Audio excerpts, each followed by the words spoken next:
Hello everyone, welcome back to commerce institute. Hope you doing well. So learners, आज का हमारा topic है comparative advantage theory of international trade.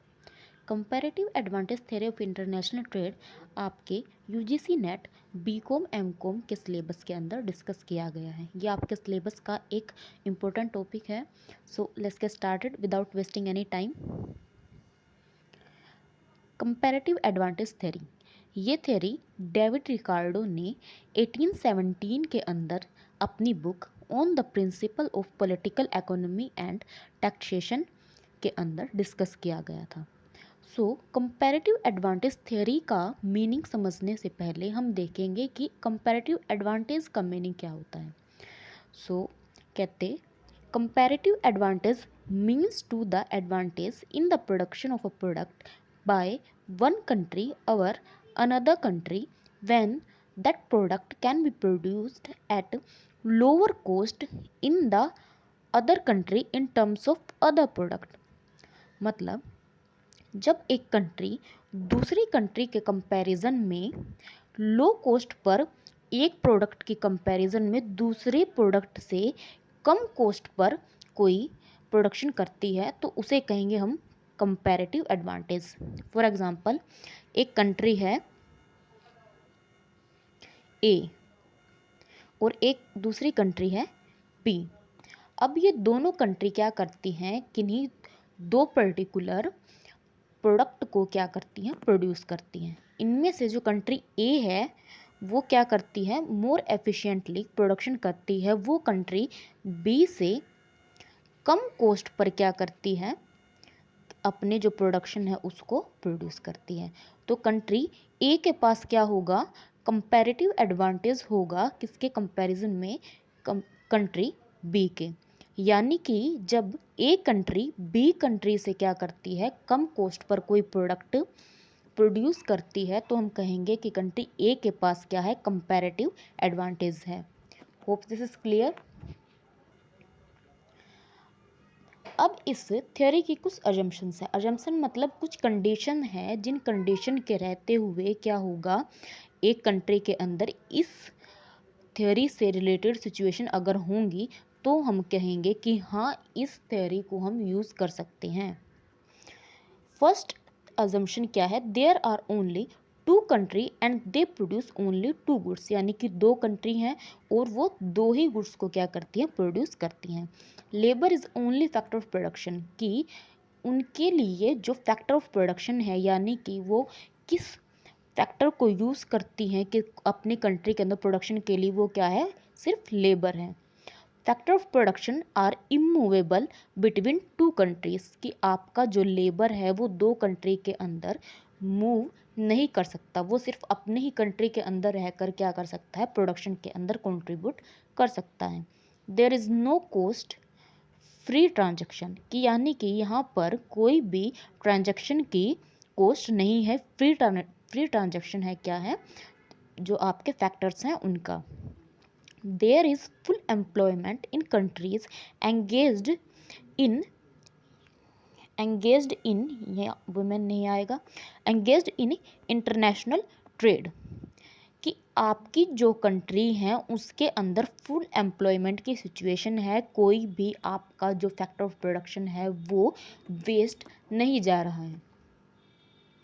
सो ये थी assumptions. अब इसको हम समझेंगे एक एग्जाम्पल के थ्रू कि कंपैरेटिव एडवांटेज थ्योरी किस तरीके से काम करती है। लेट्स से एक एडवोकेट है, एक लॉयर है, जो क्या है, बहुत ही एफिशिएंट है अपने काम में। उसको अपने काम से, यानी कि लॉयर के साथ साथ वो टाइपिंग बहुत अच्छी करता है। यानी कि एक वो लॉयर का काम और दूसरा टाइपिंग का काम वो करता है। अब अपने वो काम में क्या करता है कि आधा टाइम अपने एडवोकेट के काम में लगाता है और आधा टाइपिंग के काम में लगाता है। लेकिन उसको ज़्यादा अर्निंग किससे होती है, लॉयर के काम से। अब उसको क्या करना चाहिए, उसको एक ऐसा पर्सन हायर करना चाहिए जो उसके लिए टाइपिंग का काम करे, जिससे कि वो अपने इस टाइम को किस में यूज़ कर सके, लॉयर यानी कि एडवोकेट के काम में। अब वो कोई पर्सन बी को क्या करता है, हायर करता है। वो कहता है कि आप मेरे लिए क्या करो, टाइपिंग का काम करो। लेकिन वो क्या है, वो मिस्टर ए से कम एफिशिएंट है टाइपिंग के काम में। इस कंडीशन में क्या होगा कि ए तो ये कहेगा कि मैं टाइपिंग के काम में भी एफिशिएंट हूँ और लॉयर यानी कि एडवोकेट के काम में भी, और जो मिस्टर बी है वो उससे कम एफिशिएंट है। इस कंडीशन में दोनों के अंदर ए को क्या है, लॉस है। लेकिन अगर देखा जाए कि वो अगर अपना टाइपिंग का काम किसको दे दे, बी को दे देगा, तो वो अपना क्या है, लॉयर के काम में ज़्यादा क्या कर सकेगा, कमा सकेगा। तो इसी तरह आपकी क्या है, कंपैरेटिव एडवांटेज थ्योरी काम करती है। वो दोनों काम में एफिशिएंट है, लेकिन कंपैरेटिवली उसको किससे ज़्यादा प्रॉफिट होगा, इस बात की ओर ध्यान देकर वो क्या कर सकता है, दूसरे पर्सन को अपने लिए हेल्प कर सकता है। इसी तरह इंटरनेशनल ट्रेड में क्या होगा, कंपैरेटिव कॉस्ट एडवांटेज थ्योरी के अंदर कोई कंट्री दोनों प्रोडक्ट के प्रोडक्शन में क्या है, एफिशिएंट है। वो इस एक कंडीशन है कि वो दोनों चीज़ों का प्रोडक्शन ज़्यादा कर सकते हैं, लेकिन उसको ये देखना होगा कि उसको किस चीज़ के प्रोडक्शन करने से क्या होगा, ज़्यादा प्रॉफिट होगा। तो वो उस चीज़ के प्रोडक्शन को करने के लिए क्या होगी, एडवांटेज होगी और उस चीज़ का प्रोडक्शन ज़्यादा करेगी। इसको एक और एग्जाम्पल से समझते हैं कि लेट्स से दो कंट्री हैं, first is India and second is Nepal. अब इंडिया और नेपाल क्या करती हैं, प्रोडक्शन करती है किसका, राइस का और वीट का। इंडिया क्या करती है, प्रोडक्शन करती है किसका, राइस का और वीट का। और नेपाल भी किसका प्रोडक्शन करती है, दो ही कमोडिटी का, राइस का और वीट का। अब फर्स्ट कंडीशन क्या होगी कि दोनों कंट्री आपस में ट्रेड ना करें और अपने अपने जो प्रोडक्शन है उनको कंटिन्यू करें। तो इंडिया क्या करती है, जब वो प्रोडक्शन यानी कि ट्रेड नहीं करती तो उनका प्रोडक्शन कितना होगा, वो 10 यूनिट राइस की प्रोड्यूस करेगी और 10 यूनिट किसकी करेगी, वीट की। और नेपाल क्या करेगा, 4 यूनिट राइस की प्रोड्यूस करेगा और 8 यूनिट वीट की।